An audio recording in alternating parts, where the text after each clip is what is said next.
Everyone. This slide details the core functionalities of our phone book.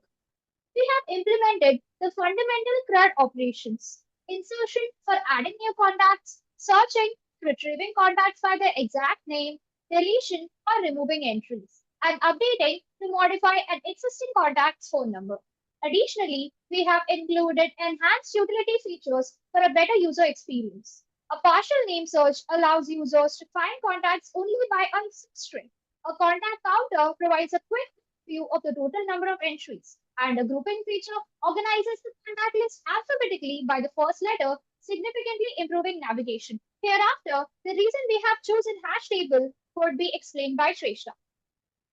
So I will be explaining why using hash table makes a phone book project extremely fast and efficient. Here are some quick lookups. Hash tables give us order of one average time, meaning we can find any contact instantly just by the name without searching through the entire list. Next, insertion and deletion are also order of one. So adding or removing contact happens almost instantly no matter how large the phone book gets. Even updating a contact number takes order of one time, just one lookup and one change.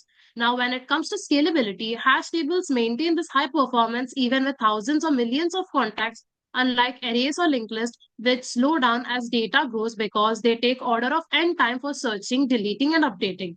A hash table also provides a natural key value structure where the name acts as the key and the phone number as the value, exactly how a real phone book works. It's like having a direct index instead of flipping through every page, the program jumps straight to the correct entry. Overall, this design optimizes the four most important operations in a phone book: adding, finding, editing, and removing contacts, all at lightning speed. Thank you. Setup, headers and structs.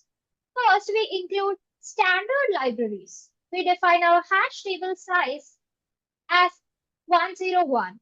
We also define our key data structures: a contact record for the name and number, main phone book which holds the array of records, record state enum. This is critical. Every slot in our table is marked as state available, state in use, or state deleted. One hashing logic. Compute hash. This function takes a name and converts it into an array index. Create phone book. This allocates memory for the phone book and initializes every single slot to state available.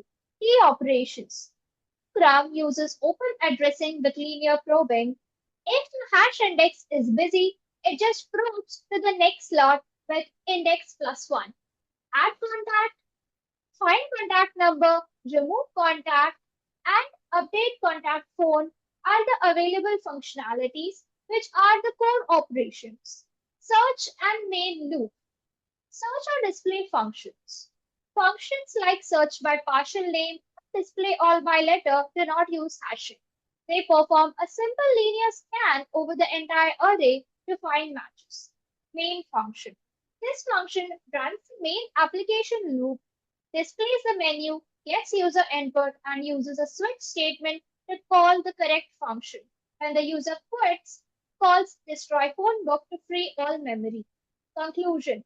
In summary, this code is a complete hash table implementation in C using linear probing and a three-state system to efficiently manage contacts. Now, the out functionality could be explained by Shrestha. So let us see how the program works. Let's create a contact. Let's successfully created Sheshta to the phone book. Let's create another contact. Let's successfully added Pavitra to the phone book too.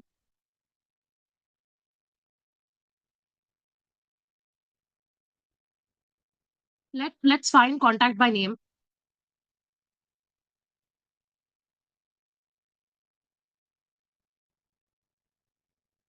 Let's see how many records are available till now. Here total 3 records are available. Finding by partial name.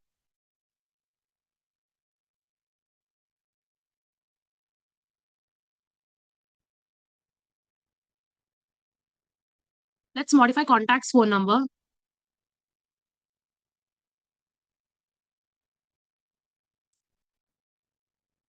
Let's successfully change the phone number of Pavitra.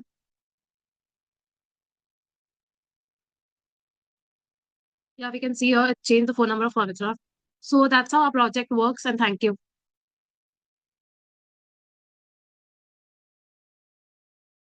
Hello everyone, I am Aditi. And I am Rituja. We will be presenting our smart voting system project. Our main objective is to make voting process more efficient and secure. We observe that traditional methods can allow invalid or duplicate votes. So our project ensures that eligible voters can vote once and that the results are accurate and automatically calculated. Let us take an overview of the data structures used. We have used a combination of arrays, hash table using arrays, structure, and file handling for our project. We start by defining two data structures, struct elector, which stores the ID, name, age, and Aadhaar number of the voter, and a flag has cast vote, which lets us know if the voter has voted or not, and a struct nominee which stores the candidate name as well as the total votes received by the candidate. The candidate details are stored in an array of structures named election nominees, where each element stores the candidate details and the vote is updated dynamically whenever it is cast. The voter details are stored in a hash table voter registry, which contains a hash function voter hash. The hash function is used to find the array index of the voter ID using this formula. Reading data from the files candidates.txt and voters.txt makes the data easy to update. Appropriateness of the data structures chosen. As already seen, we have mainly used two data structures, a hash table for all the voters and an array for all the candidates. Both are chosen carefully for their efficiency and simplicity. Let us see how. Starting with the hash table, it is implemented using an array where each voter is placed at an index decided by the hash function. The function we use is voter ID modulo table size, which simply divides the voter ID by the table size and takes the remainder as the index. This ensures that each voter ID is mapped to a unique predictable slot within the table. The modulo method is ideal because voter IDs are numeric and sequential. It spreads them uniformly across the table and avoids any sort of clustering. More complex hash functions could have been chosen, but weren't since our dataset is small and this approach already gives O of 1 average lookup time, which is constant time. So whenever a voter enters their ID, the system can instantly find their record, verify their details, and mark them as voted. This prevents duplicate voting efficiently, as once when a voter's record is marked, the same ID cannot be used again. Moving to the array used for candidates, here an array is perfect because the number of candidates is small and fixed. Each candidate's name and vote count are stored at a fixed index, and whenever a vote is cast, we can directly update that position in O of 1 time. Arrays also allow easy traversal, so displaying results or comparing total votes becomes simple and quick. Overall, the structures make the system both efficient and realistic. The hash table ensures fast voter verification, while arrays make vote counting straightforward. Now, let us look at the code logic. In the code, candidate details are loaded from candidates.txt into the election nominees array using struct nominee. All voter records are inserted into the hash table using add voter. When a voter enters their ID, the program uses get voter to verify the voter and check if they have already voted. If valid, the cast vote function is called, where the voter selects a candidate and the chosen candidate's total votes is increased by 1. The voter's status is updated so that they cannot vote again. After voting ends, The program displays each candidate's final vote count and declares the winner. Moving to the output section, here we have an electoral roll of 20 voters with all their details and 6 candidates standing for the election. In the output, we can see that when an eligible voter inputs their electoral ID, then first their details are confirmed, then their vote is taken, and then the vote is confirmed. If both the outputs are yes, then the vote is successful.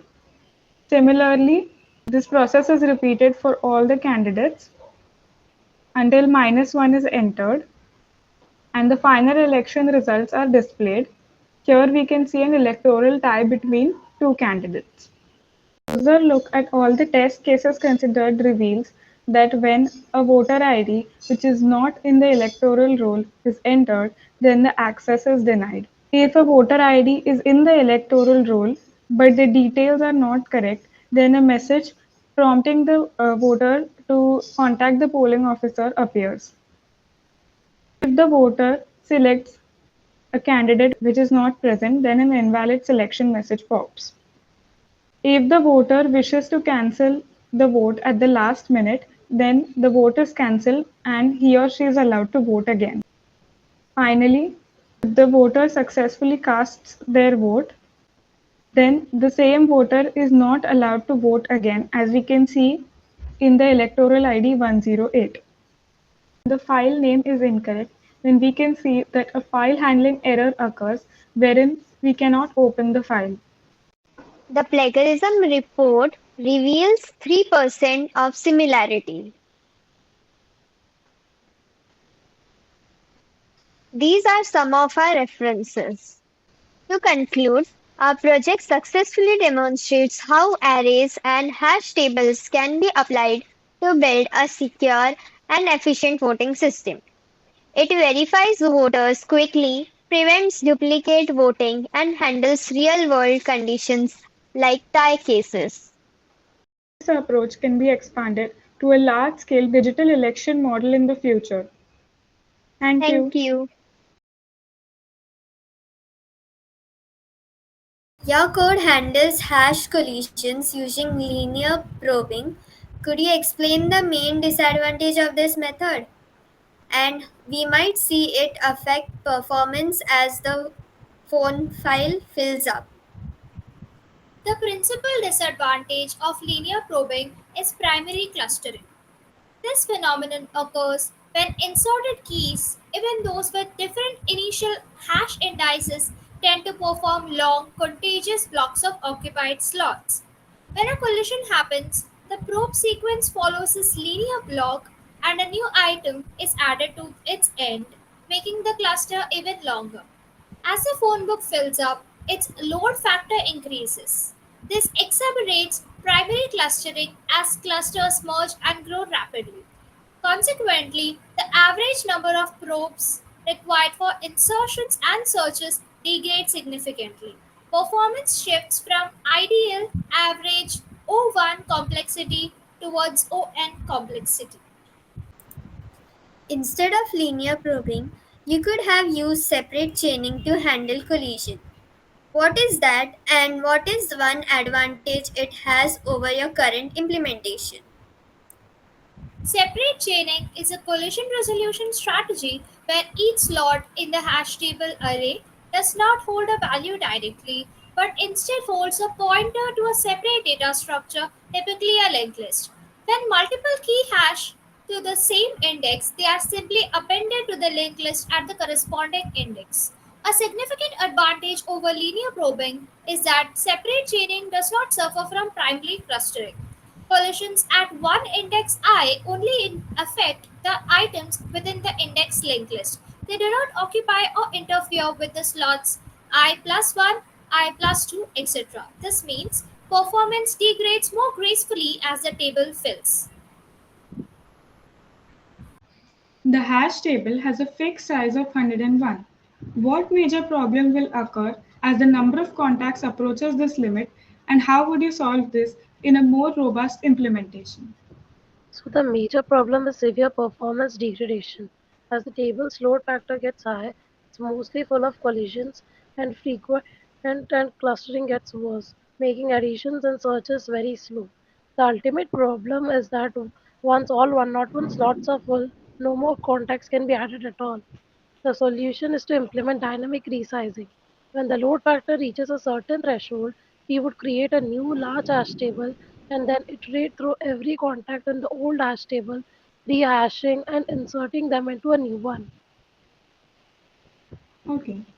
If you were to add a new feature, find all contacts with the same number, would this be a fast or slow operation with your current design? And can you explain why? This would be a slow order of an operation. The entire data structure is designed and optimized around the name as the key. The compute hash function only works on the names. There is no way to directly look up a phone number. To implement this feature, we would have no choice but to iterate through every active contact in the table and compare the phone numbers to the one we are searching for, which is full of. Why did you use files instead of storing everything only in memory? Files store the data permanently, even after the program closes or computer restarts. Election need voter records and vote counts to stay safe and available anytime. Using files makes the system realistic, reliable, and makes the data prevent from loss. How do structures improve your smart voting system? Structures keep all data information together in one place, like voter ID, name, and status. This makes the code cleaner, easier to understand, and reduces mistakes. It also becomes simple to add new fields in future without changing much in the program. How does your project stimulate real election procedure? Our project uses an electoral roll voters.txt to verify each voter's identity. Moreover, our project mimics the real world elections by maintaining a secure voter database using a hash table, which also prevents duplicate voting. Each voter record is uniquely identified by a voter ID, just like an electoral roll. Collisions are handled through unique indexing, ensuring fast access. It also includes candidate registration and confirmation before voting, like an EVM process. Finally, all the votes are tallied per candidate and election ties are detected and reported, which produces the results. If you want to scale this voting system to thousands of voters, what changes would you make? I would increase the hash table capacity and also enable dynamic resizing so that the hash table grows and also more data can be stored. This would also make searching easier and faster. I'll also use chaining to handle collisions. Further, all the files like voters.txt and candidates.txt can be replaced with a database like MySQL, which will make the access safer and faster.